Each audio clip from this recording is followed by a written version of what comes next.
Bonjour à tous.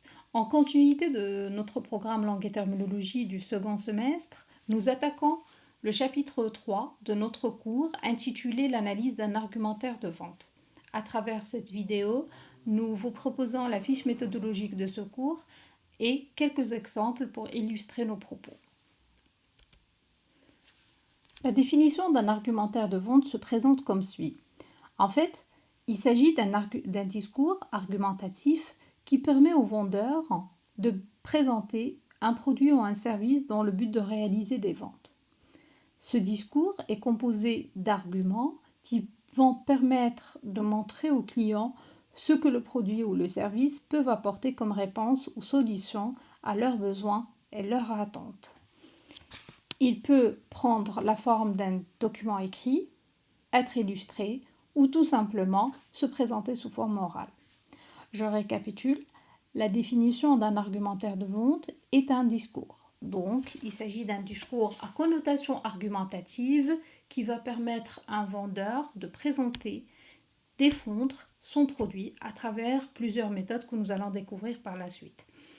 Donc, un vendeur de bien présenter un produit ou un service dans le but de réaliser des ventes, d'où le nom argumentaire de vente. Donc la finalité, c'est de pouvoir vendre son produit ou bien son service.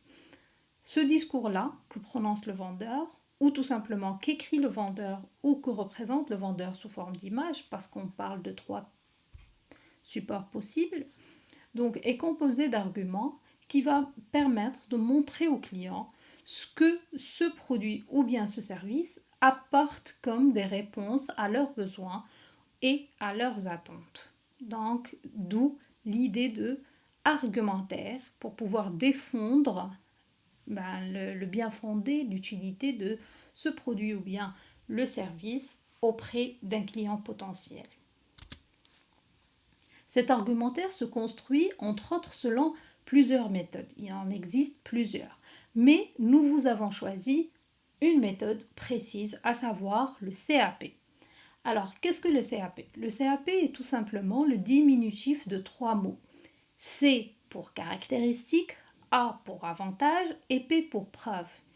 Il s'agit de partir des caractéristiques du produit, de les transformer en avantages et de consolider, d'appuyer ces avantages par des preuves pour pouvoir tout simplement défendre son produit ou bien son service.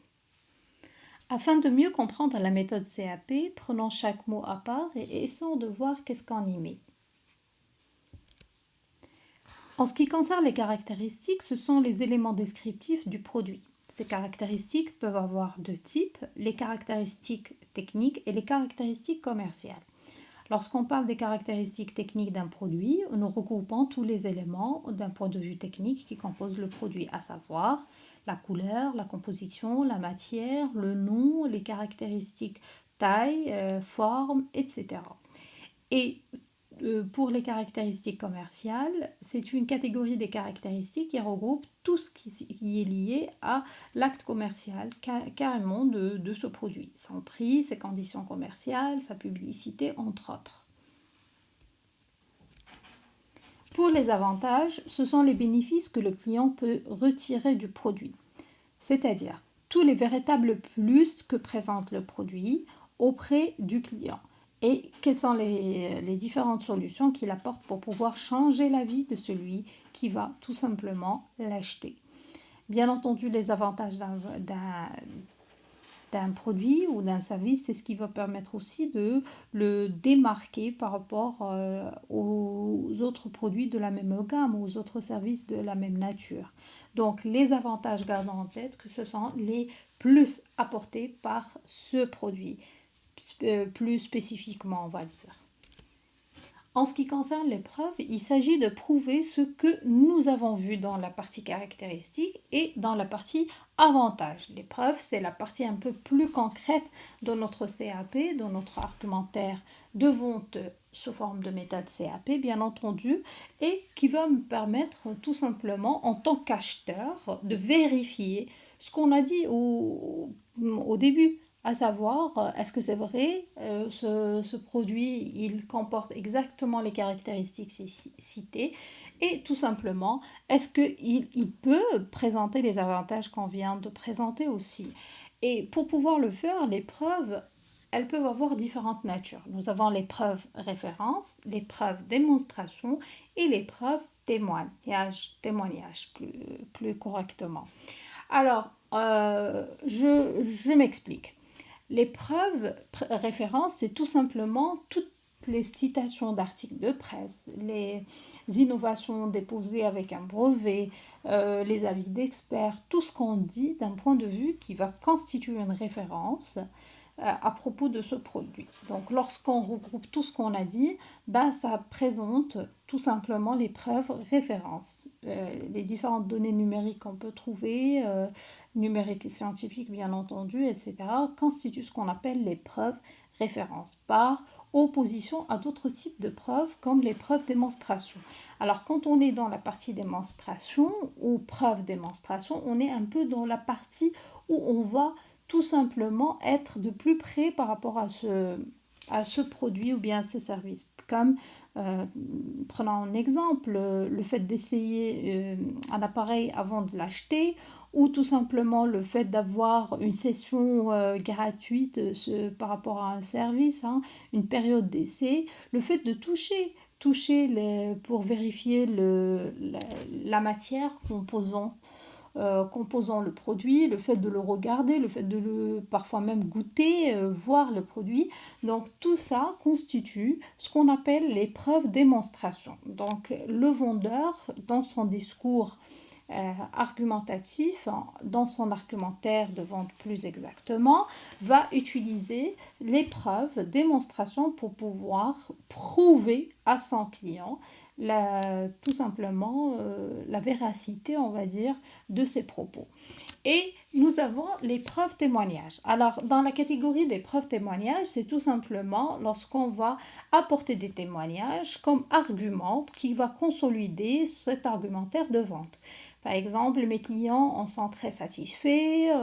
Les baromètres consommateurs constituent également des preuves témoignages. Le fait de dire et de spécifier qu'on le vend beaucoup, par exemple, un vendeur qui dit cette application je la vends beaucoup, donc ça constitue aussi une preuve témoignage. Alors dans la catégorie témoignage, ce sont tout ce qu'on dit, tout ce que ce soit au niveau par exemple les échos, hein, les baromètres consommateurs aussi, les échos du consommateur ou bien du vendeur, ce qui fait qu'on va témoigner et présenter cette preuve-là pour tout simplement consolider le bien fondé et apporter la qualité et défendre la qualité du produit cité ou du service en question.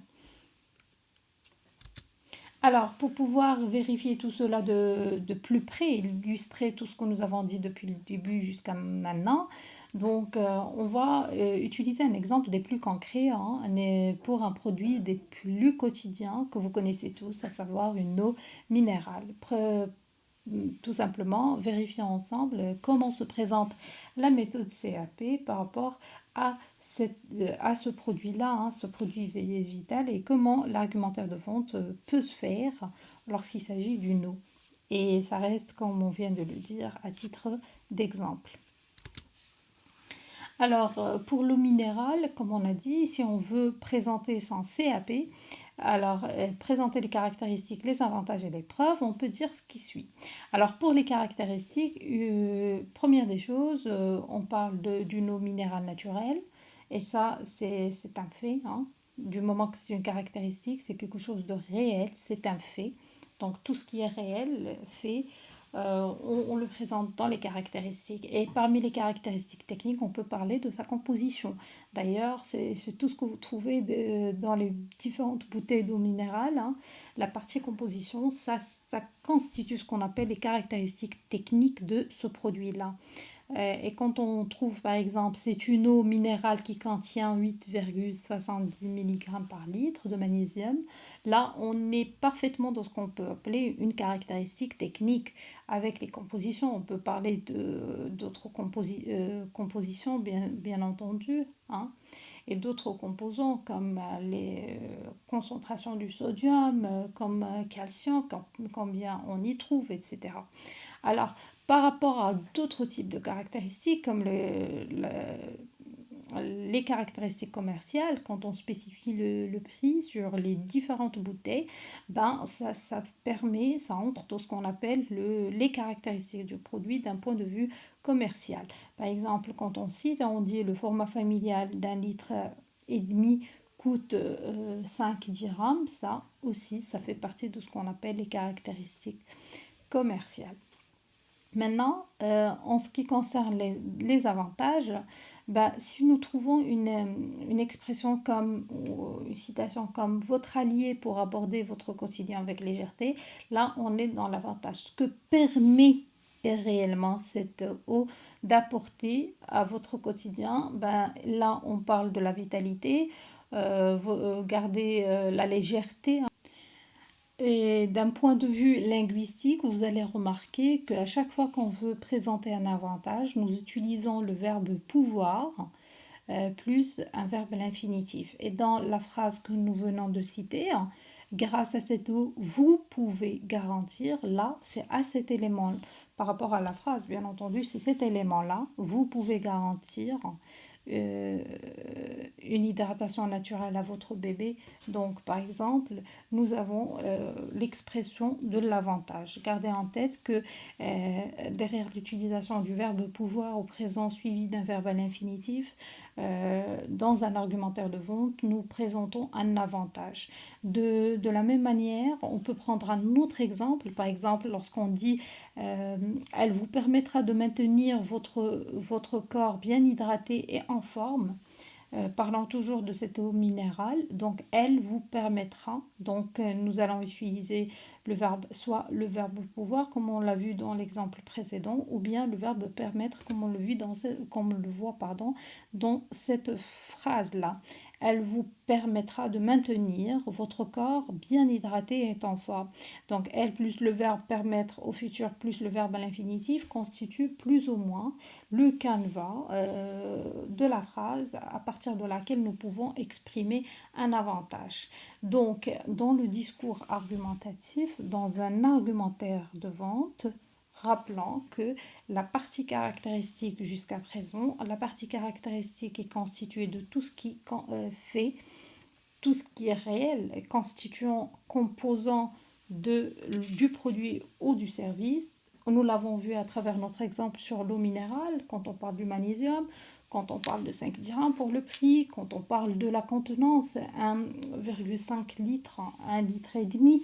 Donc là, on est dans les faits. Tout ce qui est réel, fait, constitue les caractéristiques à la fois techniques et commerciales, comme on l'a déjà précisé. Maintenant, pour les avantages, on l'a dit, ce sont tous les plus, les bénéfices qu'apporte le produit au consommateur. Et là, vous avez la partie consommateur qui est exprimée dans le vous, la deuxième personne du pluriel. Nous avons l'usage de deux verbes à savoir le verbe pouvoir, le verbe permettre, avec deux compositions différentes, soit le verbe pouvoir au présent et le verbe à l'infinitif suivi d'un verbe à l'infinitif, ou bien le verbe permettre au futur plus un verbe à l'infinitif pour pouvoir créer, formuler ses avantages. Dans la troisième partie de notre CAP, réservée aux preuves, on a dit dans le cours, dans la fiche méthodologique, qu'on peut parler de preuves témoignages de consommateurs ou tout simplement on peut pas parler de preuves référence et preuves démonstration. Alors, si on veut vous donner un exemple par rapport à la preuve référence, on peut dire une émission de TV a présenté le témoignage d'un expert concernant cette eau. Donc, ça constitue une référence par rapport à ce produit-là. Ou bien une preuve en tant que témoignage, elle est l'eau la plus vendue sur le marché, au numéro 1 des ventes. Donc, c'est une preuve aussi témoignage. cette fois.